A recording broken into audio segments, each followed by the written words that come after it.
June 5th, 1942, 10:30 a.m., Berlin.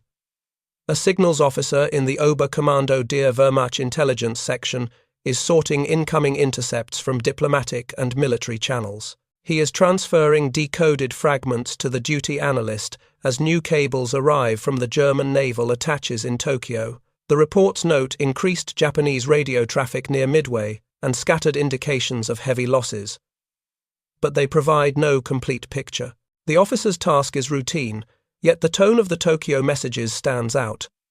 Several transmissions carry vague references to damaged Japanese carriers and ongoing search efforts for survivors. The analyst reviewing them understands that Japanese sources usually limit any admission of setbacks. Their willingness to mention damage at all suggests a far more serious event in progress. Before we dive deeper, tell me in the comments where you're watching from. Grab yourself a warm drink, maybe a cup of tea or just some water, and sit back as we begin this journey together. He marks the cables for urgent distribution and prepares a preliminary summary for the operations division. As the hours pass, more fragments come in. They contain references to emergency recovery operations and the loss of flight personnel whose names were previously reported in active service. By midday, the pattern becomes clearer to those comparing each section of the Japanese reports. The battle around Midway has gone badly, and Japan's First Air Fleet appears to have suffered losses greater than anything seen since the start of the Pacific War. Within the High Command, officers begin to understand that a major change is unfolding thousands of miles away. General staff officers meet in small groups to review the incomplete information. They compare it with known Japanese carrier deployments, which had included the Akagi, Kaga, Soryu, and Hiru. The absence of any confirmation that these ships remain operational creates tension in the room. Nominally, German and Japanese forces belong to the same alliance. Yet, the flow of information between them is limited, and the High Command has long relied on inference to follow developments. Now, those in Berlin sense the scale of the disaster even before official confirmation arrives. One officer recalls previous assessments predicting that Japan's naval air groups would remain dominant for at least another year.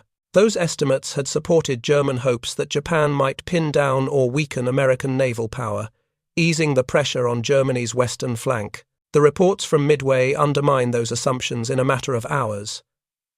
The officers reviewing them know how dependent the Axis strategy is on shared momentum. If Japan can no longer apply sustained pressure across the Pacific, Germany will face an increasingly concentrated American effort. Late in the afternoon, more detailed summaries from the naval attaché narrow down the probable losses. The cables report that 4 Japanese carriers have been set ablaze or sunk, and that the scale of aircraft losses is significant. A staff officer in Berlin compiles a single-page brief that circulates through the upper levels of the High Command. Though phrased cautiously, the meaning is unmistakable. Japan has suffered an operational defeat of unprecedented scope. In the confined offices of the Reich Chancellery and the Oberkommando der Marine, senior staff read the brief with growing concern. They understand immediately what a reduction of Japan's carrier strength will mean in practical terms. Without those ships, Japan cannot maintain offensive pressure across the Pacific, nor can it prevent the United States from rebuilding and expanding its fleet. Germany's strategic planners have followed American industrial output closely. They know that its pace will accelerate throughout 1942 and 1943. The loss of Japan's elite carrier groups means that there will be fewer barriers to that growing American force.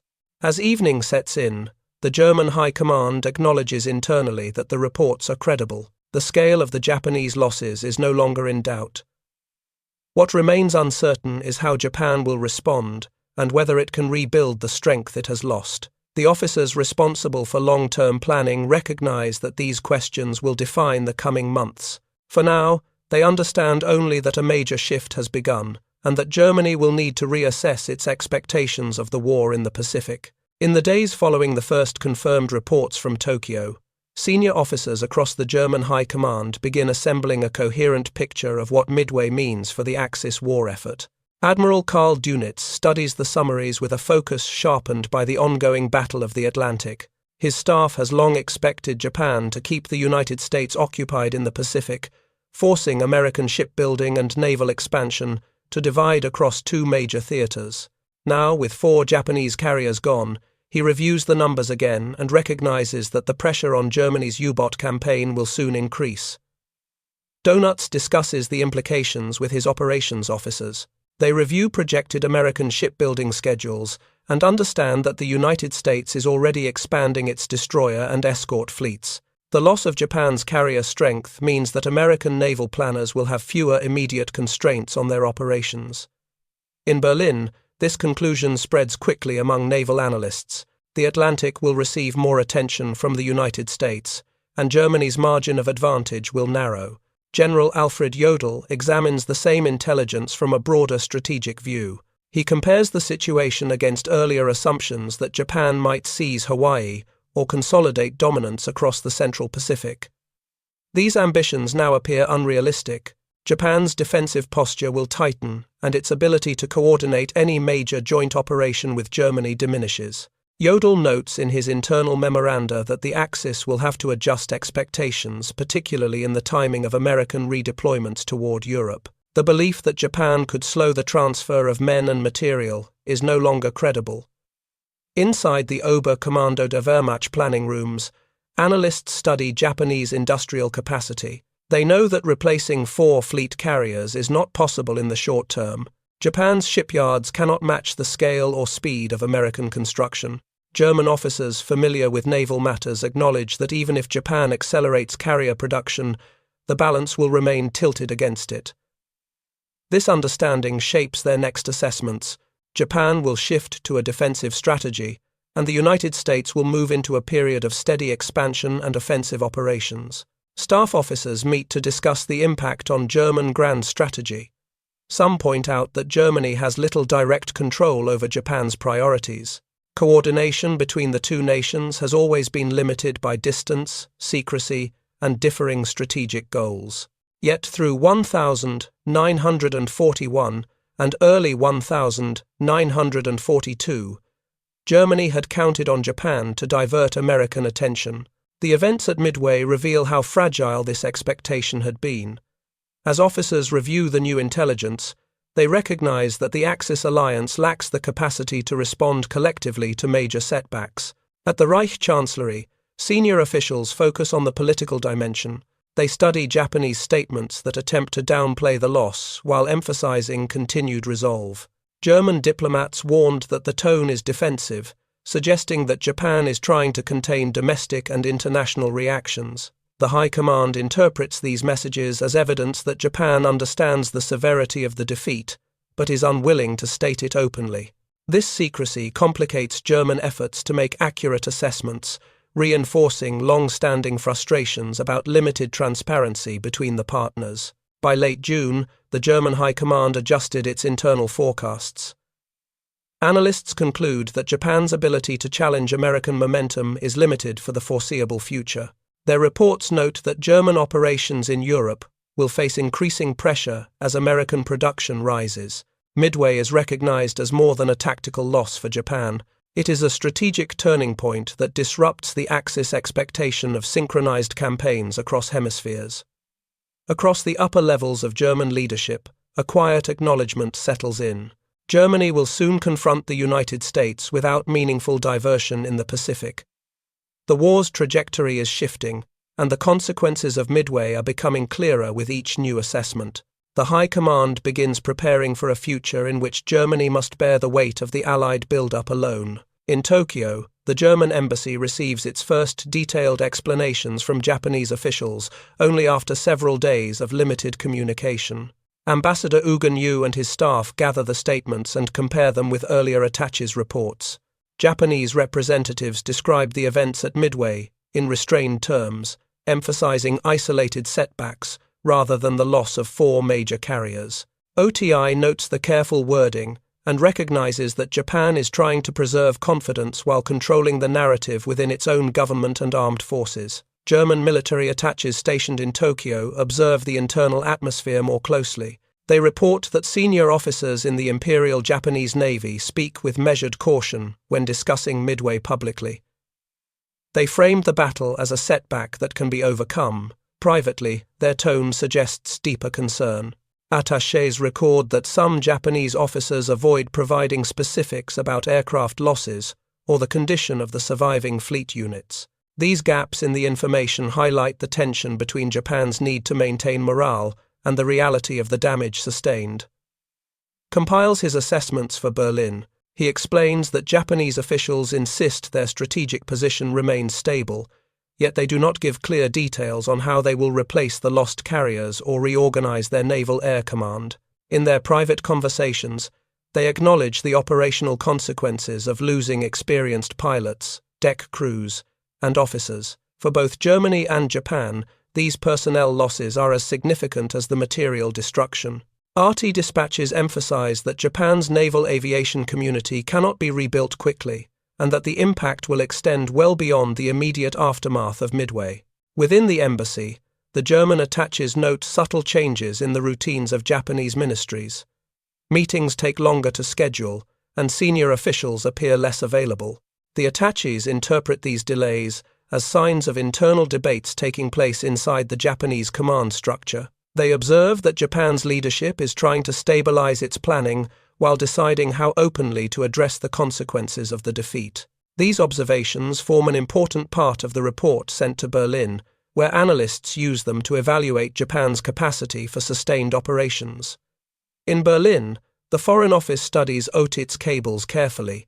Analysts compare his assessments with other sources, tracing inconsistencies between Japan's public statements and its internal communications. They conclude that Japan is attempting to project resilience while avoiding acknowledgement of strategic vulnerability. The High Command understands this instinct, but finds it difficult to plan around incomplete information. Germany's military leadership relies on accurate assessments to forecast American deployments, and the uncertainty from Tokyo complicates these efforts. The German naval attaché in Tokyo sends a separate report focusing on the immediate operational effects. He notes that Japan's remaining carriers are undergoing repairs or refitting, and that new air groups must be assembled. He states plainly that Japan will be unable to conduct major offensive actions in the Central Pacific for an extended period. This aligns with earlier German analyses but reinforces the sense of urgency within the High Command. Officers in Berlin recognize that Japan's defensive posture will limit its ability to disrupt American operations during the second half of 1942. OTT's later dispatches describe attempts by Japanese officials to reassure their allies. They emphasize ongoing preparations to strengthen defenses and increase aircraft production. Yet their tone, as described by the embassy staff, lacks the confidence of earlier months. RT interprets this shift as an acknowledgement that Japan understands the scale of the challenge ahead, but is not prepared to admit the full extent of the setback to its partners. By midsummer, German diplomats and attaches agree on a central conclusion. The defeat at Midway has placed Japan under immense pressure, and its leaders are managing both operational rebuilding and internal morale. For Germany, this means that expectations of a coordinated access strategy must be reconsidered. The messages from Tokyo do not simply report battlefield losses. They reveal the limits of what Japan can share and the reality of what it can recover. In Berlin, these findings settle quietly into the High Command's assessments. Japan remains committed to the war, but its ability to shape events in the Pacific has changed. Germany must now prepare for a shifting balance that will influence every major decision ahead.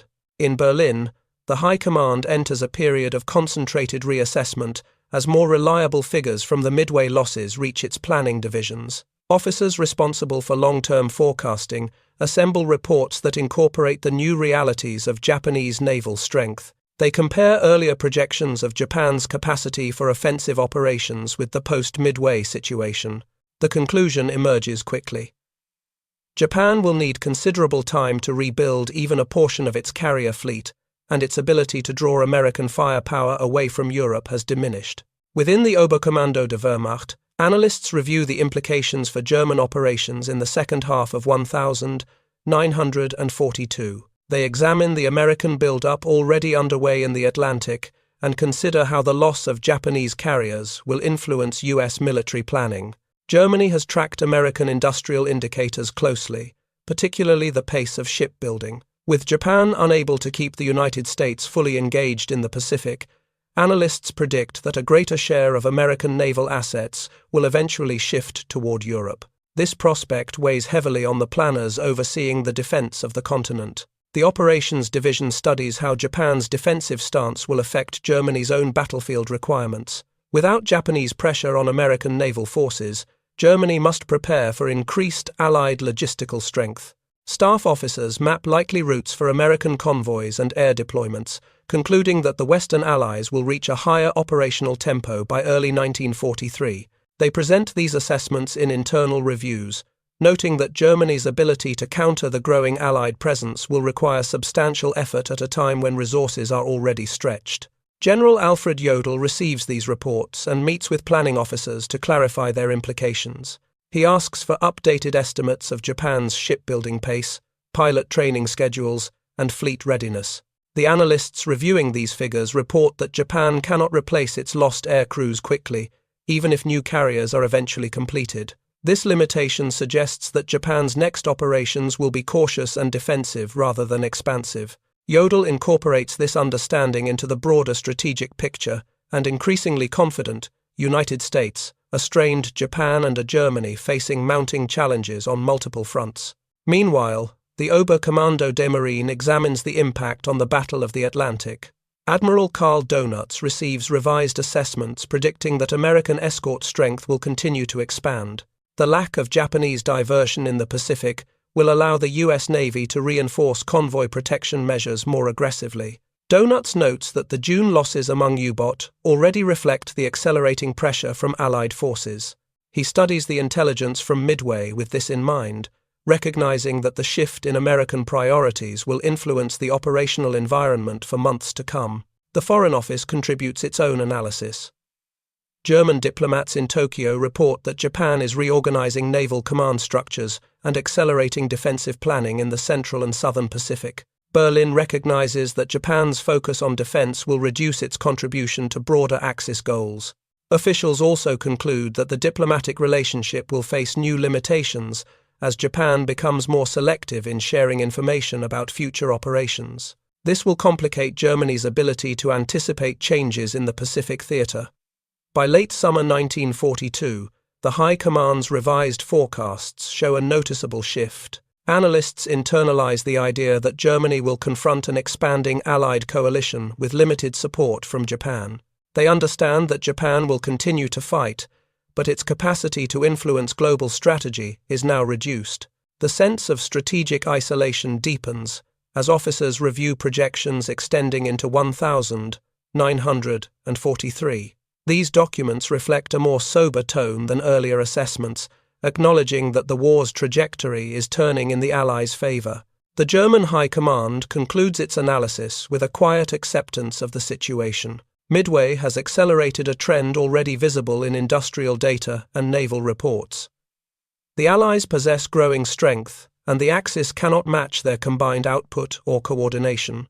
Japan's defeat marks a pivotal moment, forcing Germany to recognize that it must face the unfolding conflict with a clearer understanding of the challenges ahead.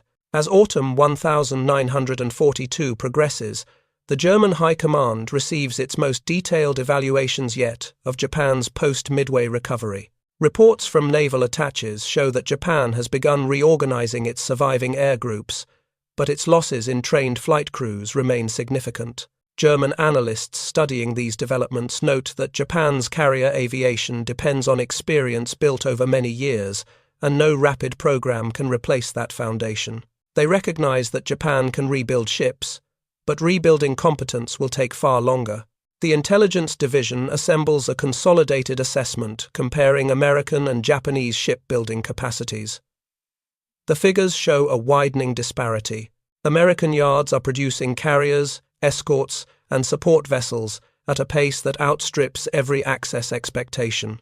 Japanese construction programs cannot offset the deficit created by Midway. German officers reading these summaries understand that the Pacific balance is shifting decisively. The United States will soon possess enough carriers to sustain operations across multiple regions simultaneously, something Japan cannot match. In staff meetings, Senior officers acknowledged the long-term implications. They reviewed earlier forecasts that assumed Japan would maintain a dominant position in the Pacific through 1942 and into 1943. Those forecasts are now obsolete. Analysts conclude that even with determined effort, Japan will not recover the offensive capacity it once held. As these conclusions circulate through the High Command, a sober mood settles among the planners responsible for anticipating Allied movements in the coming year. German diplomats in Tokyo continue to send detailed observations. They report that Japanese officials remain publicly confident, but privately express concern over material shortages and the pace of training new aircrews. Ambassador Yugen notes that the Imperial Japanese Navy maintains strict control over information, but the embassy staff detects a shift in demeanor. Meetings, once characterized by assured descriptions of future operations, now involve more cautious explanations, focused on defense and resource management. These changes reinforce Berlin's understanding of the challenges Japan faces. Inside the Reich Chancellery, officials responsible for propaganda review the intelligence summaries, but choose not to emphasize Midway in public communications. Instead, they focus on events in Europe and North Africa. The silence surrounding Japan's defeat reflects a calculated decision. Acknowledging the scale of the setback would undermine confidence in the alliance and raise questions about the Axis' ability to coordinate global strategy. German planners, however, cannot avoid confronting the implications. To them, the defeat at Midway is an early indicator of a broader shift in Allied strength and cohesion. By late 1942, the High Command incorporated these developments into its operational planning. They conclude that American forces will continue to expand in both manpower and industrial output. Without significant Japanese resistance in the Central Pacific, the Allies will have greater flexibility in determining where to apply their strength. The German Navy prepares for increased challenges in the Atlantic, while the Army examines the potential for heightened Allied involvement in Europe. The assessments produced during this period display a growing awareness of the Axis' strategic limitations. As officers compare intelligence from multiple theaters, they reflect on how rapidly circumstances have changed. Only months earlier, Germany expected Japan to maintain sustained pressure on the United States. Midway overturned those expectations. German planners now recognize that the Axis alliance operates under constraints that cannot be resolved through determination alone. Japan will continue to fight, but it cannot restore the balance that once existed in the Pacific. In private discussion, senior officers observed that the defeat at Midway represents more than the loss of ships or men. It signals a shift in the structure of the war itself. The Allies possess industrial and logistical advantages that are beginning to align across continents. The Axis, by contrast, faces limits in coordination and capacity. Germany's planners understand this, even if the public does not hear it. By the end of 1942, the High Command accepted that the consequences of Midway will extend far into the future. The Japanese fleet will not regain its earlier strength, and the United States will approach the coming year with expanding resources and growing confidence. The strategic picture has changed, and Germany must now navigate a war increasingly defined by pressures it can no longer rely on allies to relieve.